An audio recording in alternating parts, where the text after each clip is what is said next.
particulièrement, évidemment, dans le dépistage de la prééclampsie.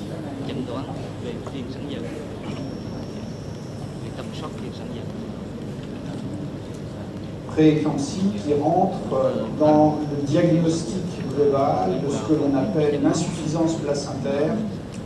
L'insuffisance placentaire qui regroupe à la fois la prééclampsie et le retard de croissance intra-utérin. On va parler essentiellement ce matin de la prééclampsie, mais ce qui s'applique pour la prééclampsie s'applique aussi pour le retard de croissance intra-utérin.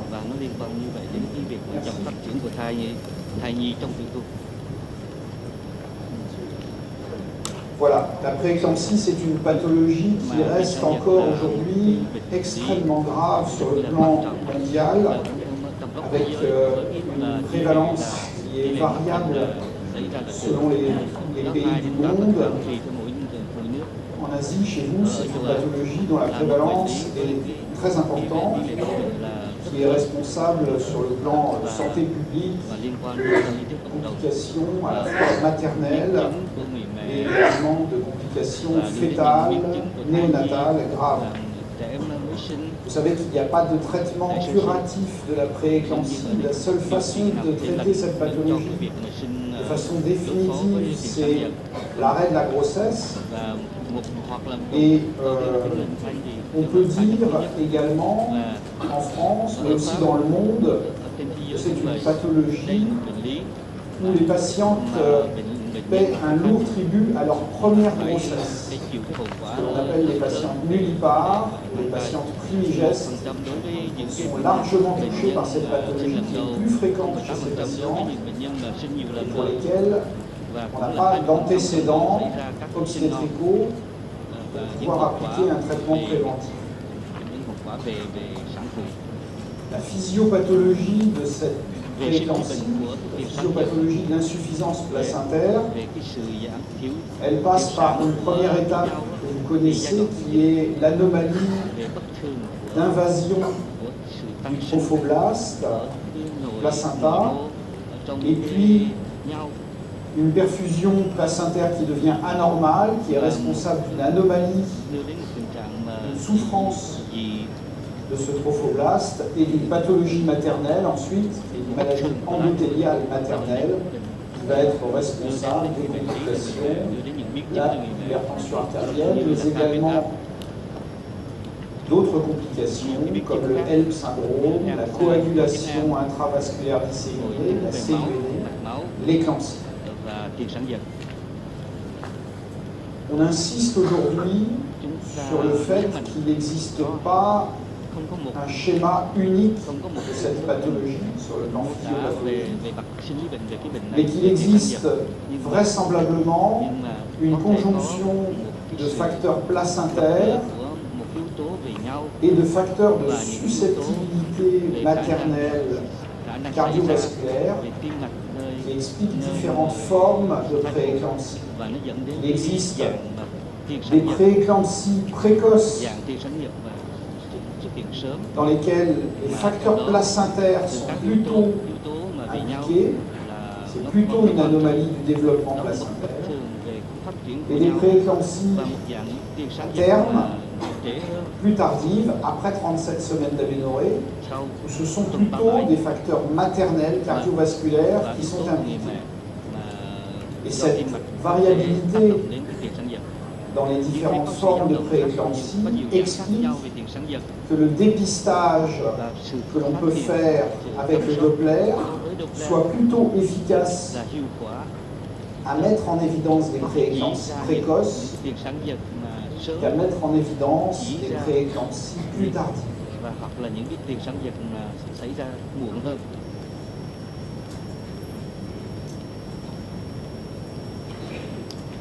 Alors cette anomalie du remodelage vasculaire utérin explique, on a là par exemple une artère spiralée chez une patiente qui aura une grossesse normale, on a une ouverture large, une disparition de la couche musculaire des artères spiralées qui explique un flux sanguin normal dans la chambre inférieure. Là, une patiente prééclampsie, on n'a pas ce remodelage vasculaire, on n'a pas cette perte de la couche musculaire des artères spiralées. Cette différence vasculaire explique que l'on puisse utiliser le Doppler utérin pour différencier cette adaptation normale de cette adaptation anormale dans le cadre de la prééclampsie. Và với cái hình ảnh dưới thì mô tả tiên sản giật. Et historiquement, Về mặt lịch sử thì les premières études sur le Doppler utérin ont été menées il y a déjà longtemps, dans les années 80, trong những năm 80 où au départ, c'est simplement l'existence ou l'absence d'un notch, không có một cette incisure duy nhất au début de la diastole đầu au niveau du spectre utérin qui a été mise en évidence comme un facteur prédictif du risque de cho thấy đó là một prééclampsie ou de yếu retard tố de để chỉ croissance ra tiền sản giật. intra-utérin. Et actuellement, Hiện nay thì plus tardivement, c'est hàng ngày l'analyse thì người ta de l'index de résistance, ou l'index de pulsatilité sur le spectre du Doppler utérin qui est ở trên utilisé. cái phổ của dòng máu, dòng huyết. Alors il y a eu de nombreuses études sur la valeur du Doppler des artères utérines en matière de dépistage.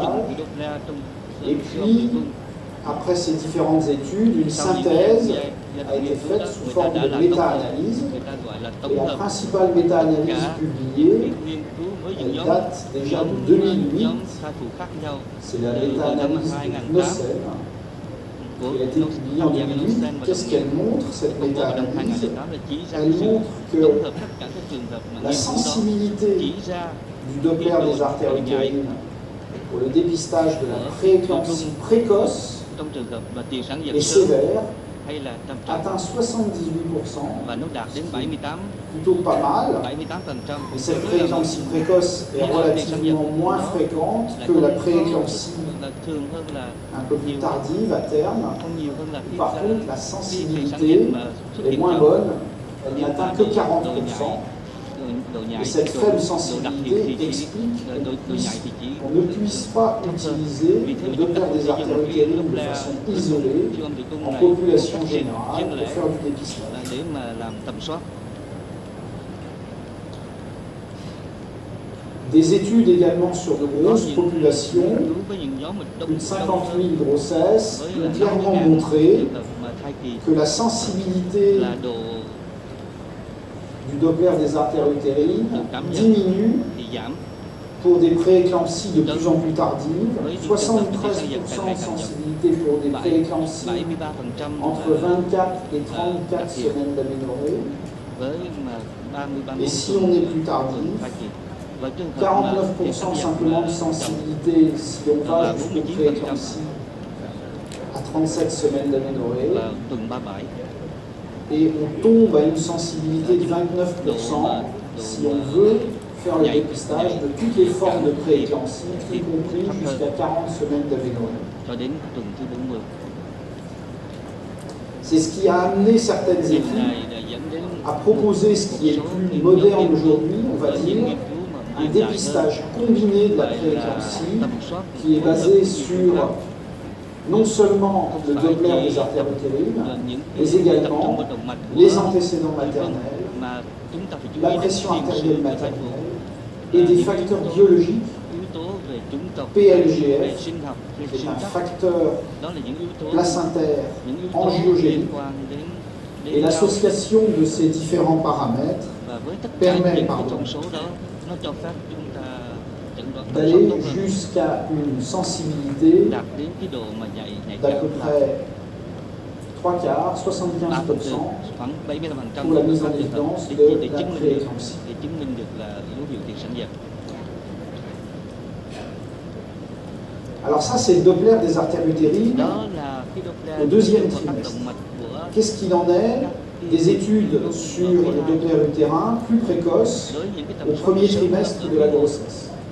quý một của thai kỳ. Évidemment, ça paraît séduisant de faire du Doppler utérin dès le début de la grossesse pour pouvoir être plus efficace, plus rapidement, pour tenter donc d'agir sur le facteur à l'origine de la cause de cette insuffisance placentaire, pour pouvoir stratifier les patientes et mieux les orienter dès le début de la grossesse, et pour envisager par la suite des études physiopathologiques plus précises et des essais de prévention dès le premier trimestre de la grossesse.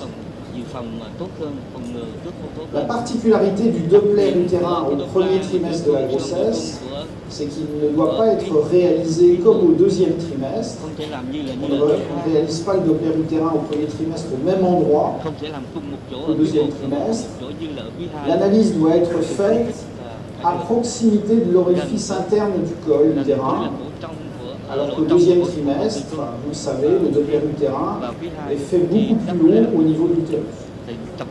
Il faudra donc faire une coupe sagittale de l'utérus visualisant l'orifice interne du col, effectuer avec la sonde une translation latérale de part et d'autre de cet orifice interne afin de mettre en évidence l'artère utérine. Les paramètres Doppler à utiliser doivent être précis. La porte doit être de petite taille, 2 mm. L'angle d'insonation ne doit pas dépasser 30 degrés et l'on doit s'assurer que la vitesse mesurée sur le spectre est en systole supérieure à 60 cm/s afin de différencier l'artère utérine d'une éventuelle artère arquée où les index de résistance seront beaucoup plus bas. Et on mesure l'index de pulsatilité par une moyenne faite sur 3 cycles.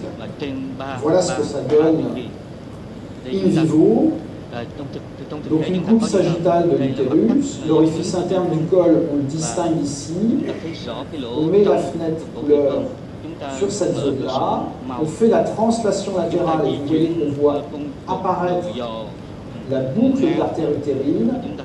On met la porte pour mesurer le spectre Doppler. On règle les paramètres, la PRF en particulier, jusqu'à avoir un bon spectre. 3 cycles suffisent et l'on mesure nos index avec, vous voyez, une vitesse à 96 cm/s supérieure à 60 qui atteste bien le fait qu'il s'agisse d'une artère utérine. Donc voilà comment se mesure le Doppler utérin au premier trimestre, une méthodologie qui doit être précise.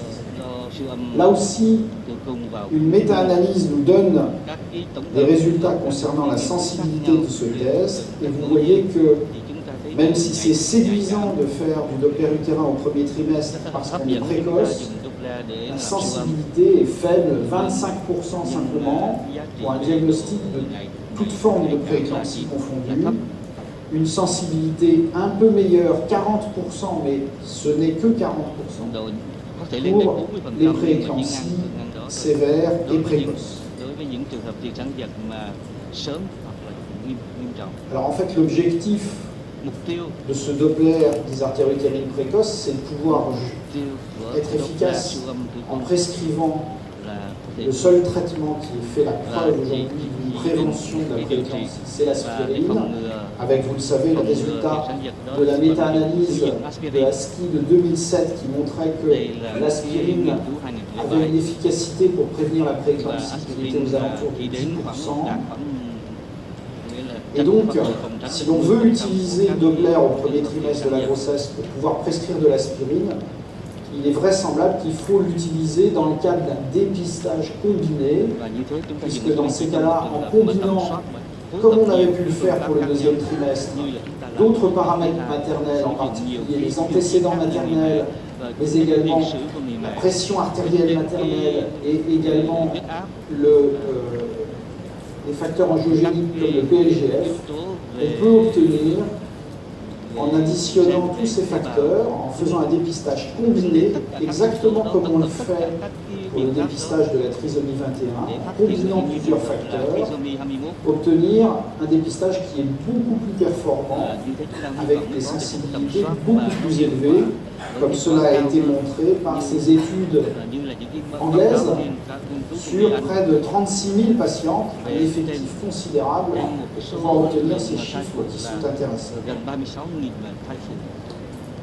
Ces chiffres de sensibilité de dépistage doivent toutefois être discutés. Ça a été montré par plusieurs études que lorsqu'on applique ces algorithmes de calcul du risque à à d'autres populations que celles qui ont servi pour la description de l'algorithme, le calcul de l'algorithme, on perd beaucoup en sensibilité.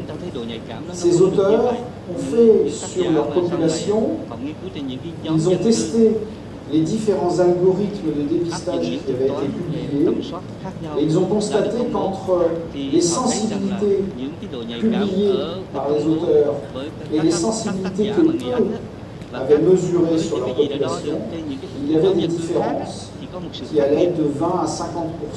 On perd 20 à 50% de sensibilité quand on applique un algorithme publié par une équipe à sa propre population. Ça, c'est lié vraisemblablement, alors pas au fait que les gens aient triché sur leurs chiffres quand ils ont publié les résultats, mais à des différences génétiques, environnementales des populations et à des différences dans les formes de prééclampsie qui s'appliquent à ces différentes populations.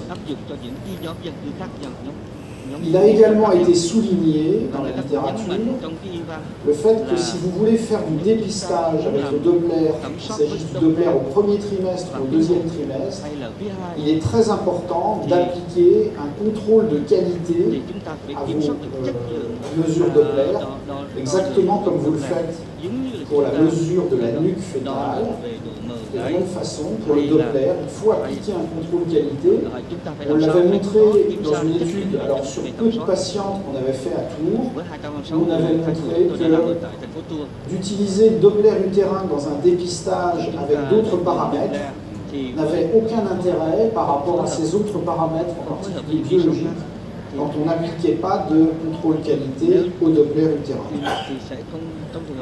De la même façon, il est très important de pouvoir bien mesurer le Doppler utérin au premier trimestre, comme je vous l'ai montré tout à l'heure, à l'endroit précis de l'orifice interne du col.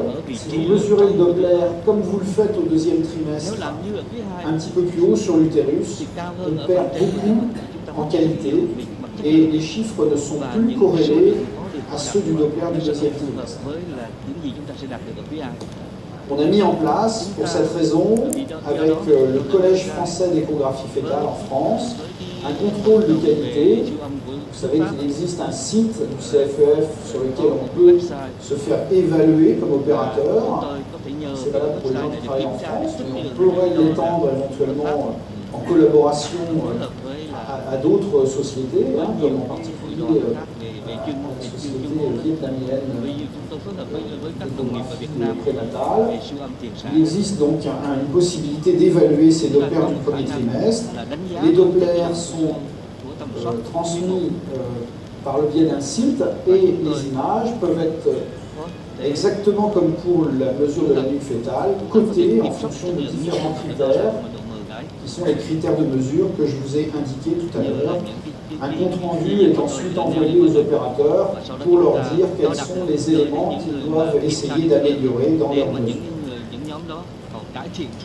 Alors, je suis désolé, on ne voit pas très clair sur cette diapositive, mais elle vous montre qu'en fait, il y a des enjeux très importants dans ce dépistage au premier trimestre.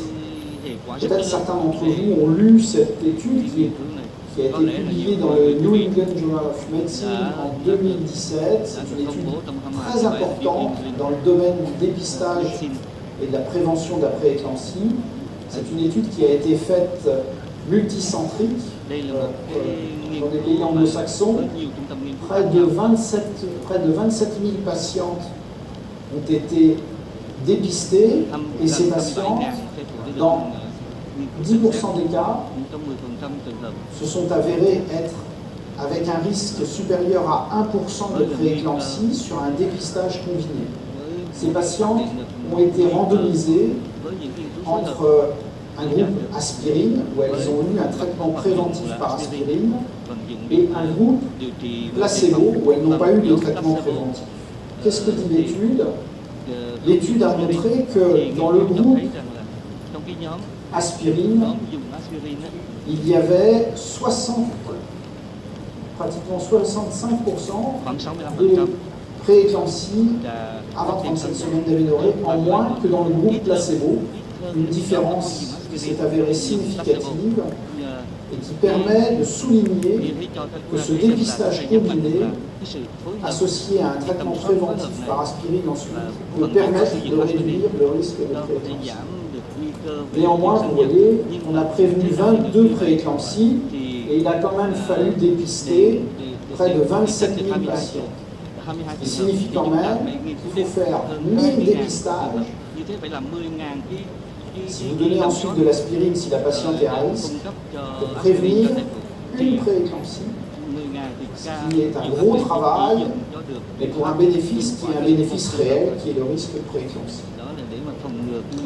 On avait fait une étude en France, qui va être publiée dans les mois à venir, où l'on a fait un dépistage basé uniquement sur le Doppler utérin, sans faire de dépistage combiné, quelque chose de plus simple. On s'est dit, voilà, est-ce qu'on peut faire plus simple que ce dépistage combiné qui est compliqué et qui est coûteux? On a, selon le même schéma, randomisé les patientes entre un groupe aspirine et un groupe placebo. Et notre analyse montre qu'en utilisant un dépistage basé que sur le Doppler utérin, on n'aboutit pas à une différence significative de prééclampsie en randomisant les patientes entre aspirine et placebo, et que donc ça signifie que de faire un dépistage basé que sur le Doppler des artères utérines, donner un traitement par aspirine si le Doppler est anormal, n'a aucun réel bénéfice en matière de prévention de la prééclampsie. Voilà, j'en ai presque fini. Ça signifie donc qu'aujourd'hui, pour le dépistage de la prééclampsie, on peut dire qu'on évolue progressivement. La première étape, ça a été, on a fait des dépistages basés sur les facteurs de risque maternels, simplement, on s'est aperçu que ça, c'était pas efficace. Puis on s'est dit, faisons un dépistage simple, basé simplement sur quelques facteurs maternels et de Doppler utérin. On s'aperçoit que ça, c'est vraisemblablement pas efficace. Et que si l'on veut être réellement efficace, surtout chez les patients qui n'ont pas d'antécédents obstétricaux, les patients dont c'est la première grossesse, il va falloir évoluer vers un dépistage combiné, comme on fait pour la trisomie 21, qui associe paramètres maternels, le poids, la taille, le risque hypertensif maternel basé sur son hypertension chronique, les chiffres tensionnels maternels, les Doppler utérins et la prise de sang avec en particulier le PMG. Voilà, donc en conclusion, on peut dire que le Doppler utérin, c'est un bon indicateur de risque de prééclampsie, mais par contre, on ne peut pas l'utiliser. Il est insuffisant dans une vraie politique de dépistage quand il est utilisé tout seul. La performance au premier trimestre est moins bonne encore qu'au deuxième trimestre. C'est sûr que c'est facile de faire du Doppler utérin. Toutes les patientes ont une échographie du premier trimestre et donc ce serait assez facile de rajouter comme 9e objectif à ce que vous a dit Michel Collet tout à l'heure, de faire un Doppler des artères utérines. Et ça ne sert à rien de façon isolée. Ça augmente la valeur prédictive des tests combinés de dépistage, mais ce n'est que dans une stratégie globale que ça pourrait être intéressant. Et surtout, il faut, si on décide de passer à ces dépistages combinés, mettre en place une vraie politique de contrôle de qualité de ces Doppler utérins. Voilà, je vous remercie. Chúng ta đang nghe báo cáo thứ hai, sâu vấn đề của Doppler của